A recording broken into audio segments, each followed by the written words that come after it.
So a lot of you are going to be disappointed when I say this, but this truck only has a DT360 in it. Actually, it's a DTA 360, which means it's got an aftercooler in it. So in order for me to tow this trailer and be able to tow any kind of machine with any kind of weight, I need some serious upgrades. It should be pretty easy to match the power of a DT466 if it's stock. So what I did was put a PSI gauge on to see what kind of boost I was getting from the turbo, and I discovered I was getting 8 pounds at the max, and that was only with it like floored. So the first thing I did was check the turbo on this, make sure that it was even still functioning properly. So I took the turbo off and I took it apart and I just checked everything about it, checked the clearances, checked the end play. Everything was fine with the turbo. So another thing I thought with this truck was maybe the fuel isn't really getting to the injection pump the way that it should, or the injection pump is bad. So I installed these clear lines so that I could see if the lines were getting air, because that's a problem too. If you have air in the lines, it just won't get enough fuel. And I was having problems starting it sometimes after letting it sit for a while, and I'm pretty sure that was to do with air being in the lines. So the air in the lines was actually coming from this water separator here, and so what I did is just bypass that with another clear line to see if the air was coming before this or after it, and it was kind of doing both. So I gotta take these off and put regular lines back on. This spot right here, if you take that cover off, you can get a special tool and stick it in there and you can turn up the fuel, and that made a huge difference once I did that. So to make a long story short, I turned that fuel up. The truck has night and day difference from before. It's got 3 times the power that it did before. And so the first thing I want to do before I do anything more is I want to make sure that my EGTs are not too high. That's exhaust gas temperature. On a diesel motor, that's extremely important that you don't go like above 1200 degrees on your EGT. So to make sure that your EGT isn't too high, what you have to do is install a pyrometer on the exhaust manifold. So I'm going to put it somewhere right here, or maybe even right next to the turbo, right over here. And that's got to come right off the motor, right on the manifold before it hits the turbo. You need to be able to read what the temperature is. So before I start towing or hauling anything heavy, I definitely need to put that on. It's extremely important because you'll blow the motor up. You'll melt the pistons because aluminum melts right after 1200 degrees. So you definitely don't want anything hotter than that. Sometimes on a track, they'll get up to like 1800 degrees for just a short burst. But these motors can't handle that stock like this. So I got this kit from Glow Shift, and it comes with the thermocoupler for the EGT gauge, and it comes with a harness, and then here's the actual gauge itself. And I also got this one with a drill and tap kit. So to do this, I think I'm going to take off this air intake cleaner, and then I have some pretty good access back to that manifold, the exhaust manifold there. I'm probably just going to do it right here.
You just want to make sure that you can get anything out that you can.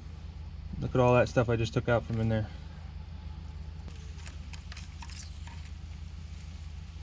There's even more. It's not the end of the world if there's a couple little flakes in there of steel. It'll go through the turbo, but it's not going to go through the part that really matters, and it's going to spit it right out the exhaust. But it still doesn't excuse the fact that you don't want to be lazy and not get the shavings out.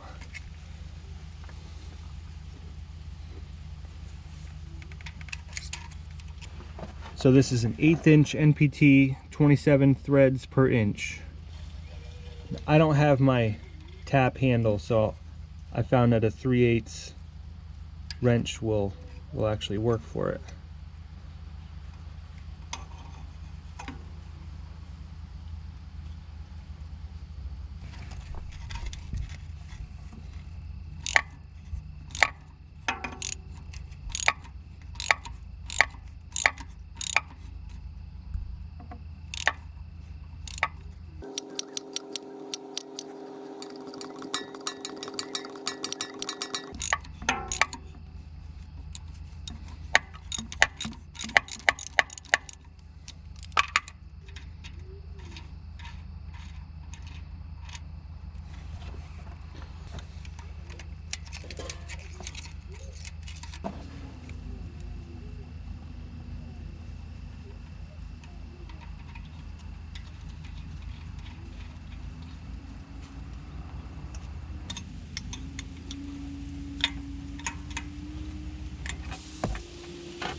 So now you're ready to put the thermocoupler in, and you probably want to face it whichever way you're going to route the wires. So in this case, I think I'm going to go kind of up against there, that way I can tie it to this bracket.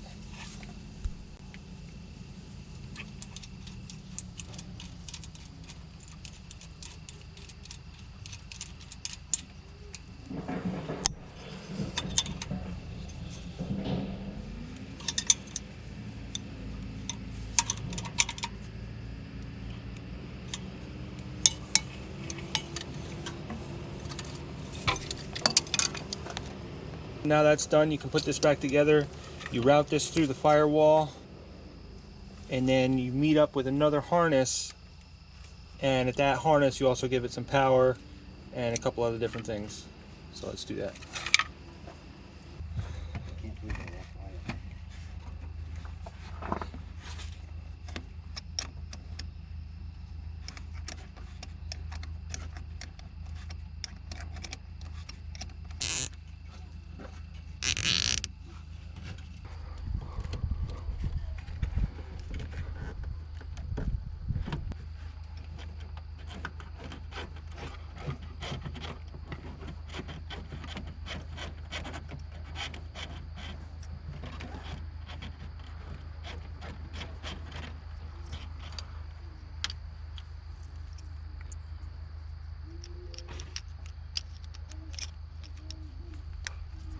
What I'm going to get to film.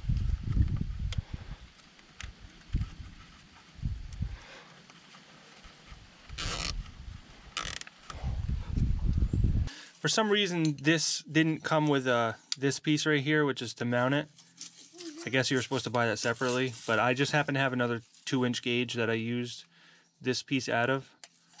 So I guess I should put it like that. Originally I was going to put it right here, but I think I like it here better. I think that's kind of cool.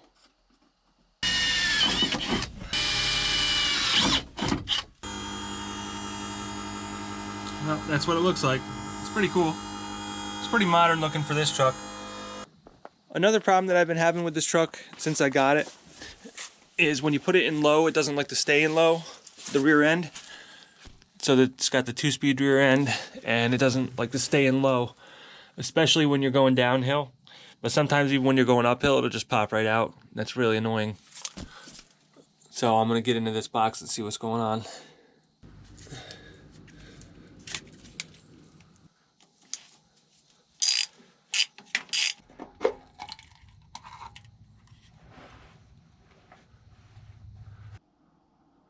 inside the shift box here, you have the electronic controls, which control whether you're in low or high. And they had like these little switch buttons here for that.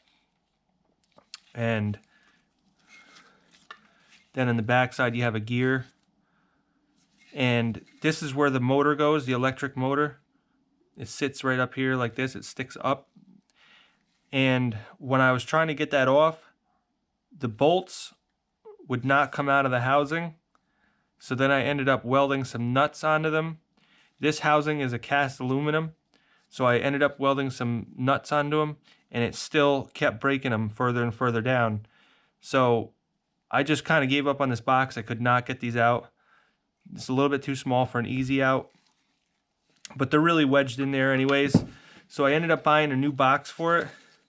So now I can mount the motor to this box, but it doesn't come pre-threaded. So I'm going to cut some threads in there. I think it would be fine if you just put the bolts in there because the bolts are steel and they'll kind of cut their way into there. But I wanted to at least try to do it the right way, which is try to put some threads on there.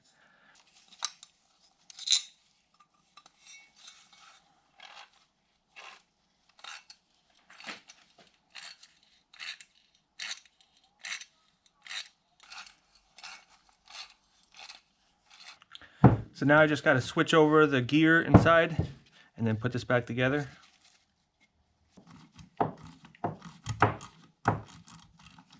This grease that's on this gear is a special kind of grease, and you don't ever need to really replace it, but if you're doing something like this where you're disturbing it, you do need to replace it. But it's not something that you really need to check periodically or anything. As long as you leave it alone, it's fine. The grease that you have to replace it with is this stuff. They tell you that you need to use this. It's a Rayalube 362, and this is like a special dampening grease. This is something I had to order online, so I had to kind of wait to do this until I got it.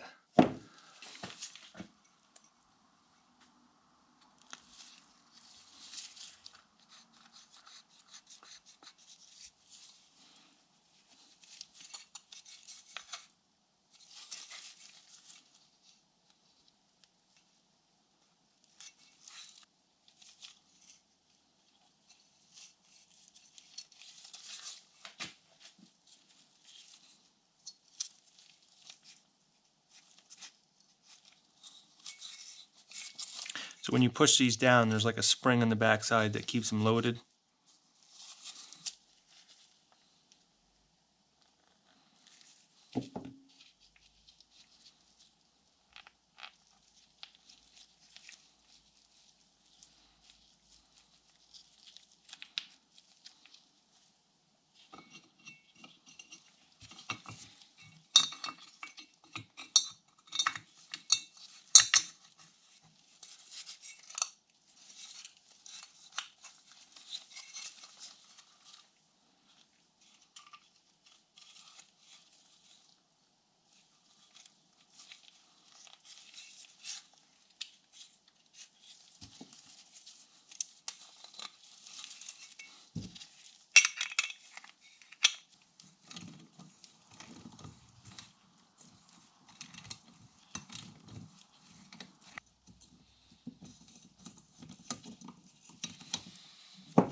See, it has like a little indent on there, so as you're going over those little dowels that were in there, it kind of springs into place.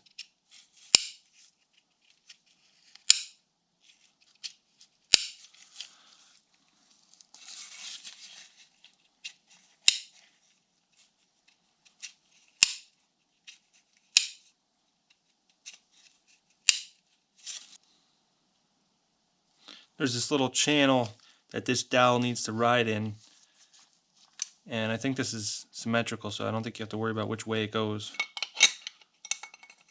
Just have to make sure it locks in there like that. And then the motor goes here, and it's got a little gear that drives that gear.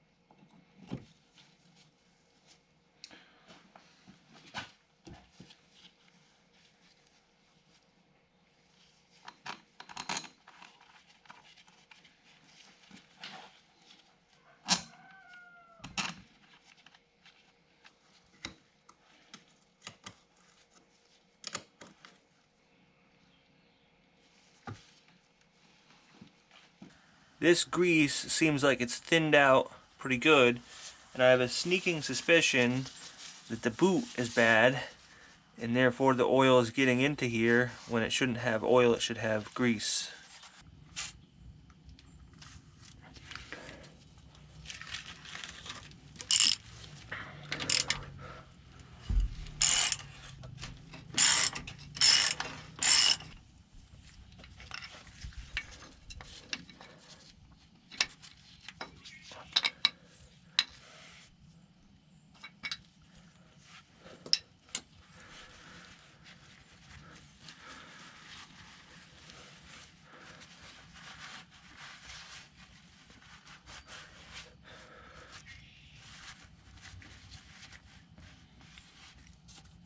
Yep, there's a tear right there. See that? So I need to replace this boot. So I'm also going to check the fluid in this rear end, because that means that some of it might have been leaking out. So the one reason I took this box off is so I can check this boot. But the other reason is I want to check the fitment of this shift fork.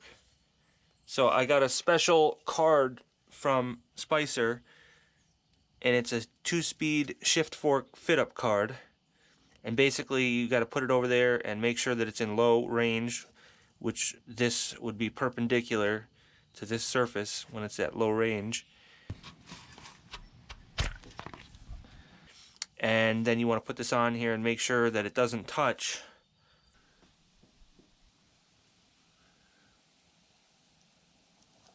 You can see I got some interference here. I can't put it flat. See, this side's touching and this side is not. It's maybe hard to see on camera, but there's like 1/8 of an inch gap over here, so it's not sitting square. So I got interference at point A, which is the throat of it, and then I got a little bit of interference on this side. So I got to grind this shift fork down a little bit.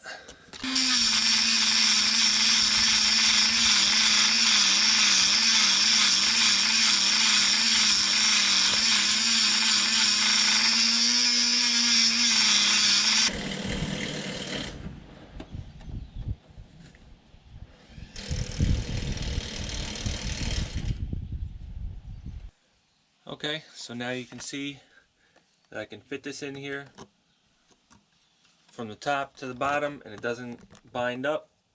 It sits square on the housing.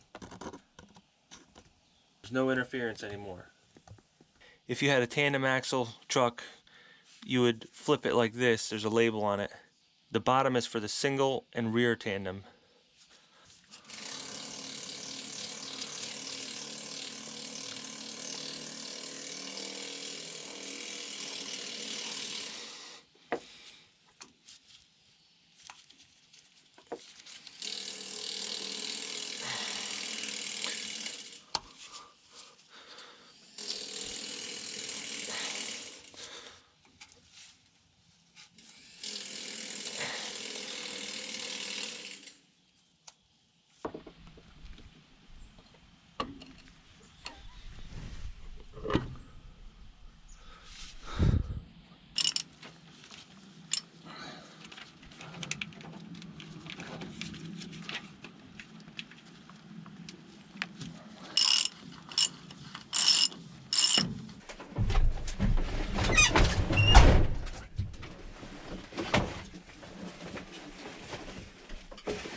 keep it in low, and I got a big hill coming up here I'm going to go over.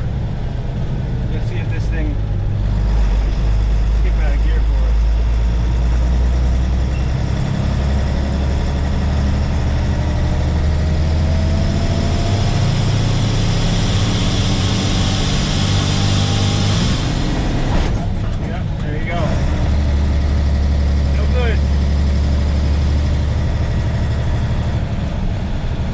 Everything I've done so far is really for nothing, but it's a learning process.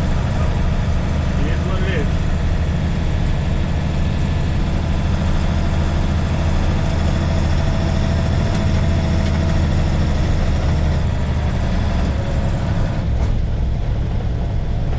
Now I'm going down a big hill and it'll probably pop out of gear. At least, yeah, there you go, right there. That's it. You can hear that.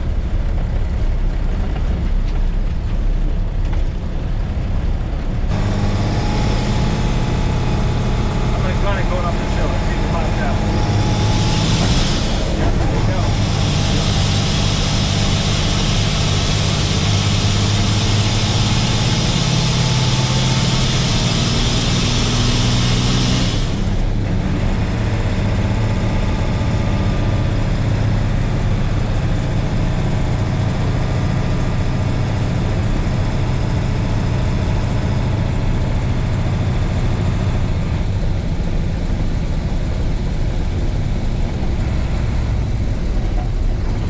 Out. I'm not in gear right now.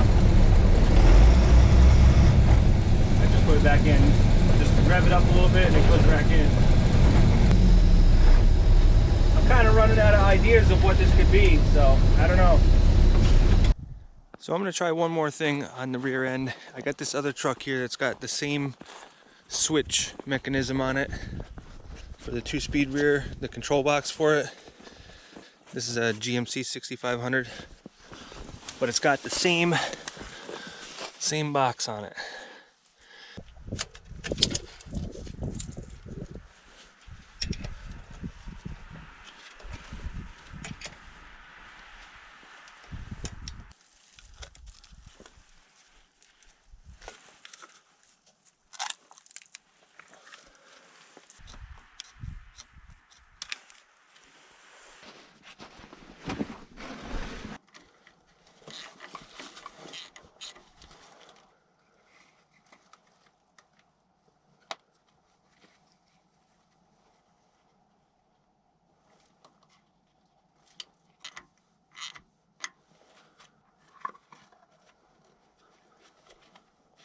That harness looks a little iffy there too, so if we're still having problems, I'm going to check that out. Okay, so I just got to get the snow off of this dump truck before I take it for a drive. Look at this sunset right here.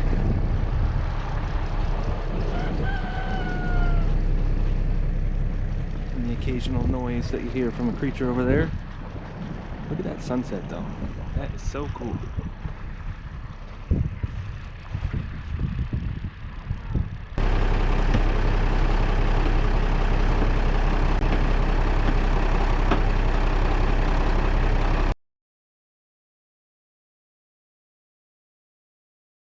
Give it one last shot at trying to figure this out. I want to see if I can mess with the electrical parts and see if I can make something happen.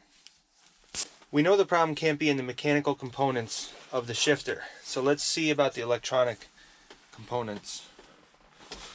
This truck has 500,000 miles on it, so things might be a little weird, worn out over a long period of time. One thing that's definitely been iffy is this connector right here. So what I think I'm going to do is replace this with the other one that I have.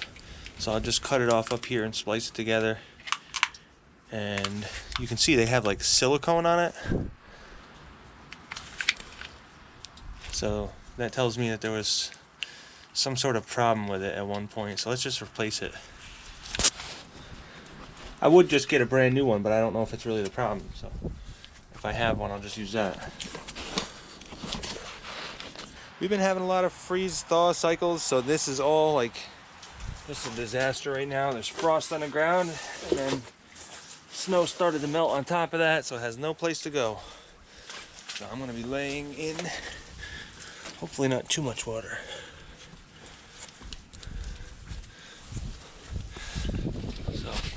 steal this for now.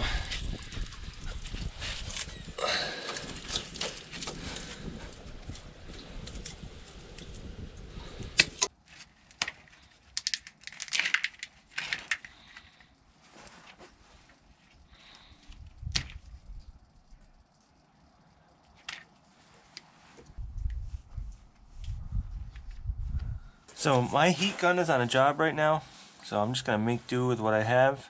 Sometimes I use map gas too, but that's also on the job. Let's just see if this will do it.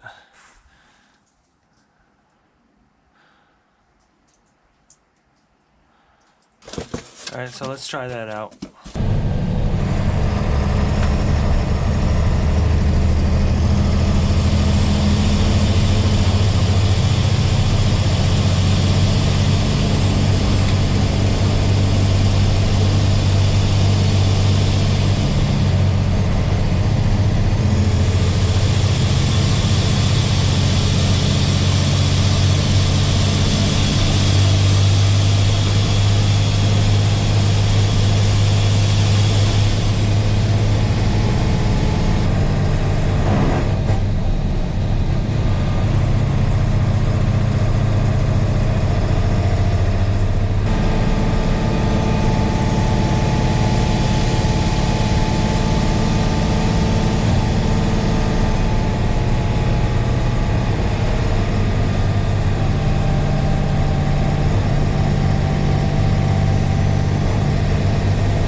Alright, so I'm kind of going back and forth between doing some work on the fuel system and doing some work on the rear end.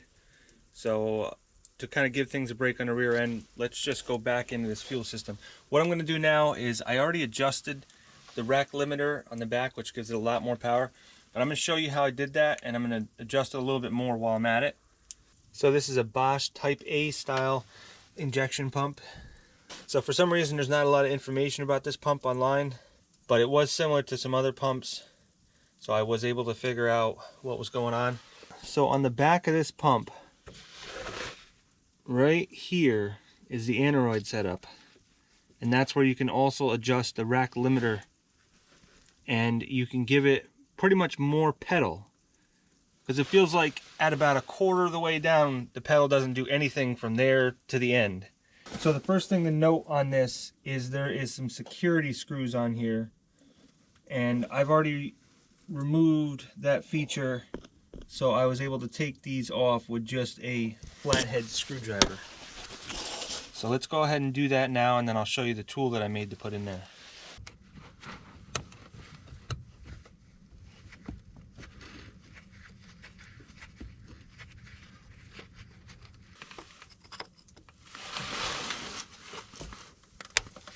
So this other screw I'm taking out doesn't have the security feature on them, but either way that was removed, so it just needs a flathead screwdriver now.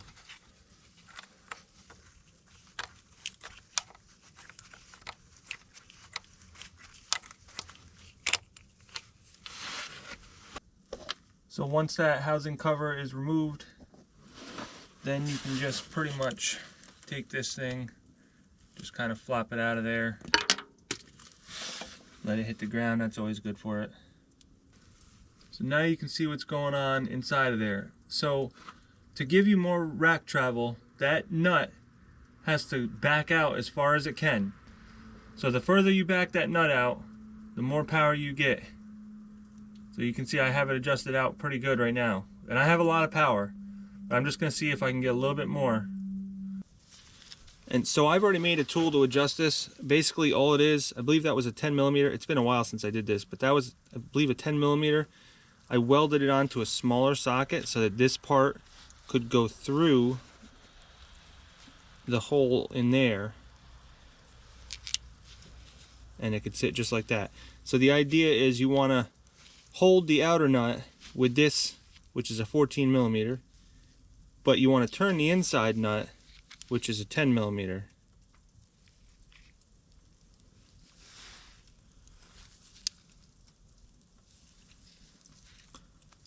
So the regular 10 millimeter was too big to fit inside of the bored out hole inside of here. I probably could have bored it out enough to work, but I just didn't feel like messing with that. I just welded this on. See, this is a 1/4 inch drive, and this is a 3/8 socket here. So now I can fit this through here and catch that 1/4 inch drive. So now I can spin it inside of here. So basically what I do when I put it on there, I just take my vice grips and hold it. But I wanted to show you that outside here because in there is just not a lot of space. So now that you saw what I did, let me do it in there.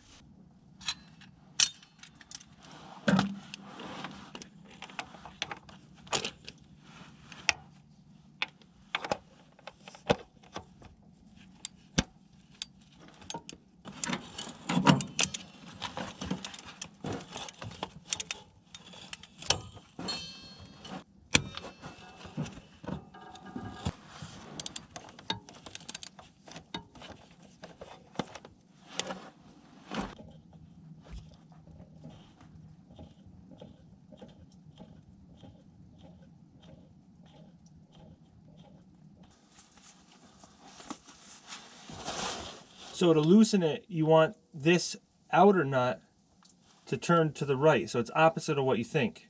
And then to tighten it, which I'm going to do now, you need to turn this counterclockwise to tighten it. Counterclockwise on this, clockwise on this.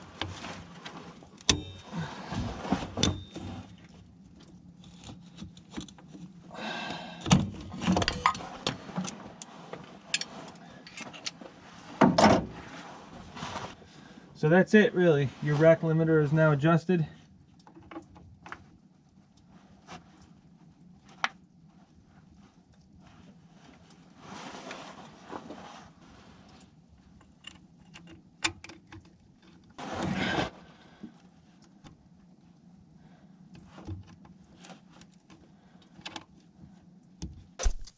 So I forgot to mention that it does make it a lot easier if you take off this tube from the intake horn here. That allows you more access because there it is right there. So let's get this back together and I'm going to take it for a test drive and I'm going to show you why exactly it is that you need an EGT gauge. Once I get away from this gauge, it's hard to see it, but 1200 is right about there. Pretty much directly across from where it's at right now. So hopefully you can see that while I'm driving.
So you can see the EGTs are pretty high. Just cruising along with no load on it. I'm, 600-700 degrees. I'm going down a hill now, so it's going to drop. But it doesn't take much for it to get up to 1200.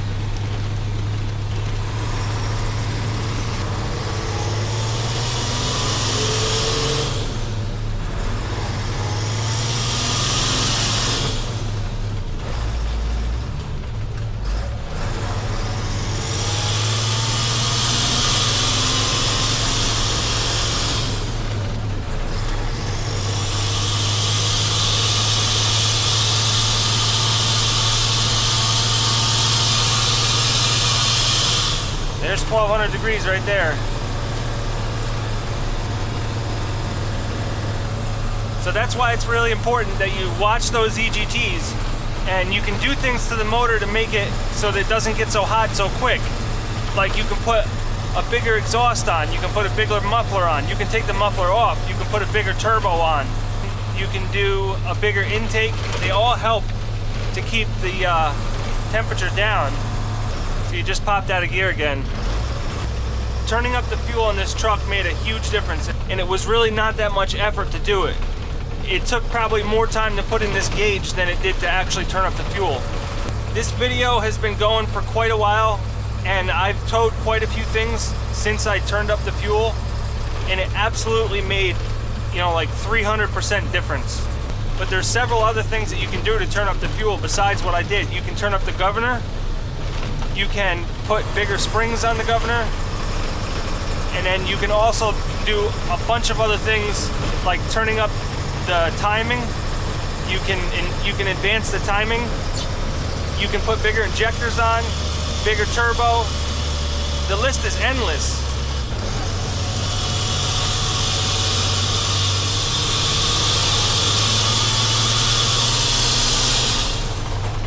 You can't really see it, but down here I have a gauge for the turbo, and I'm getting about 18 pounds now, which is a lot more than I got before. I was only getting 8 pounds before, so I'm getting an extra 10 pounds of boost, and I think if I turned it up even more, I can get even more.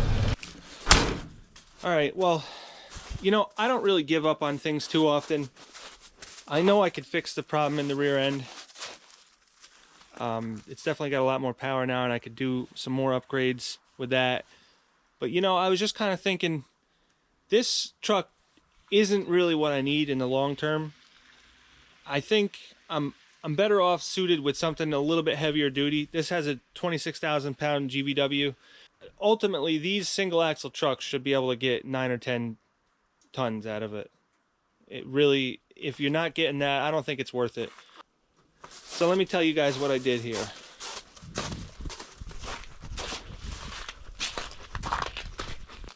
I got this.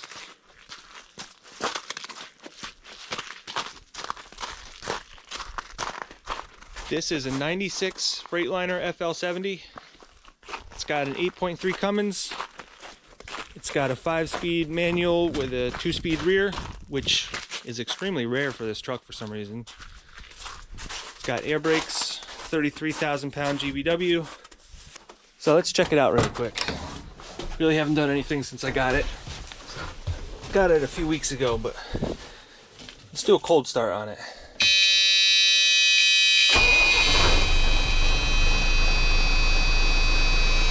This truck has 55,000 miles on it, and it's got 6,300 hours. So I got air brakes, and it's also plumbed for a trailer. That's really nice. So it's a 5-speed with a 2-speed rear.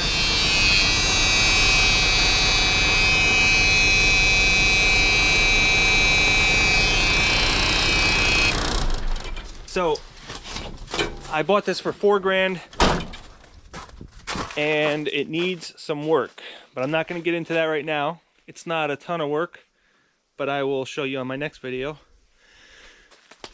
So don't get me wrong, I really like this International, and it's unfortunate that it just doesn't have the right combination of motor and transmission and stuff that I need. But that truck can hold 10 tons. This truck can hold 6.5 tons. So that's a huge difference. So I'm not sure if I'm going to keep this truck around or not. I'd love to, because it's something that somebody can drive without a CDL. So that's the only reason I may consider just keeping it around. But that truck is going to be my main truck from now on. But if any of you have had this experience with the rear end doing what it's doing, and you can guide me in the right direction, I would love that. I would love to be able to fix it, if nothing else, just for me to sell it, because I don't want to sell it with that problem. If I gotta tear apart that rear end to fix that, I wouldn't mind doing that. I just need to kind of know where to go with it, because I don't really have a lot of experience with rear ends. I've rebuilt many transmissions and a whole bunch of transfer cases and stuff, but I've really never done a lot with the rear end. I know I can do it. I just kind of need to know what needs to be done and if it's worth it, or whether I have to find another axle. Or all right, so I'm done with this International for now. So now it's time for me to move on and start working on that truck. I finally have time to do it, so I'm gonna start doing that in the next few days. So I'll see you guys on that one.